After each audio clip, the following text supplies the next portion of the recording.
Welcome to Dream Farm. It is the 7th day of cutting today. We have had pretty good success, I think, recently, covering a lot of ground. I'd say we're half done, more or less, which is pretty good after 7 days. Although the acres that we have left to cut have a lot of trees on them, you know, a lot of junk and a lot of stuff we've got to cut. So it's going to be slower probably from here on out. We had some spots that were open hardwoods. There wasn't a whole lot of TSI work in there. So now we're getting into spots that are just a lot scrubbier. In fact, we're going right up the hill above the buildings here. I'm just standing right down by the buildings, or we are. And one thing we've talked about is we have to be careful with these cedar trees that we're going to cut down, because if they get rolling, which they're prone to do, we could roll these trees all the way down here and smash into the buildings, smash into the vehicles. So we got to be super careful when we lay them down that we don't just launch them. Dream Farm is brought to you by Whitetail Institute Food Plot Blends, Hunt Stand Pro Whitetail App, Hoyt Archery, Wildlife Farming, and PH Outdoors.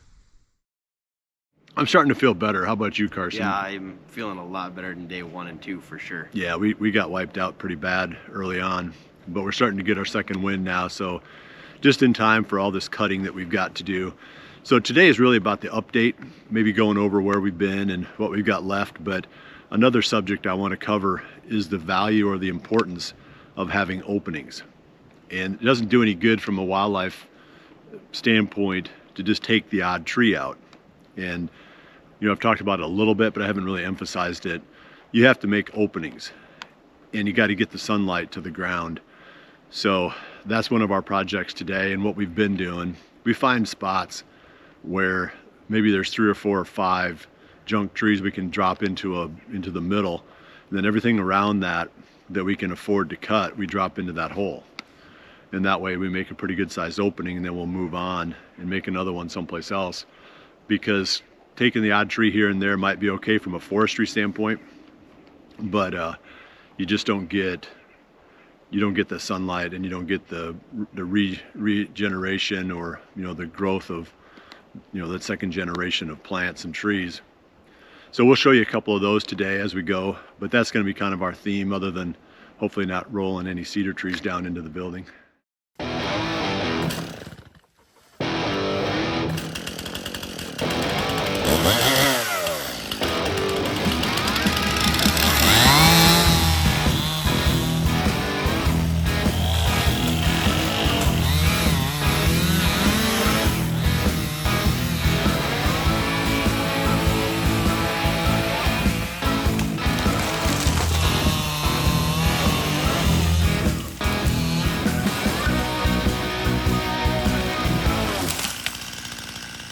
We should have sat down a long time ago. I agree.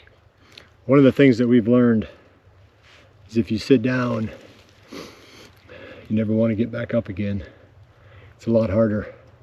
I'd say we cut several hundred trees. Do you have any estimate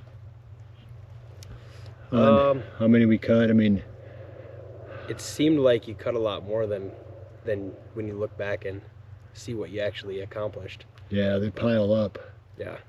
I'll bet you we cut 300 to 400 trees. Yeah, I would say pretty close to that. Yeah, a lot of cedars. But the point of this episode was the importance of making openings. And we definitely made a couple of really good sized openings.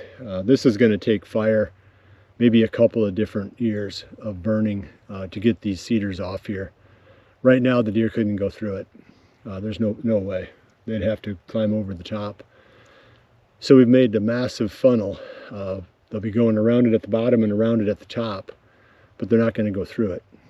And I think that, like I said, give it a couple of years of fire, and I think it'll start to disintegrate in there, and it'll be good. I mean, you can't make a difference and change something if you don't cut stuff down. So you gotta cut stuff down. You gotta make openings, otherwise you don't make a difference.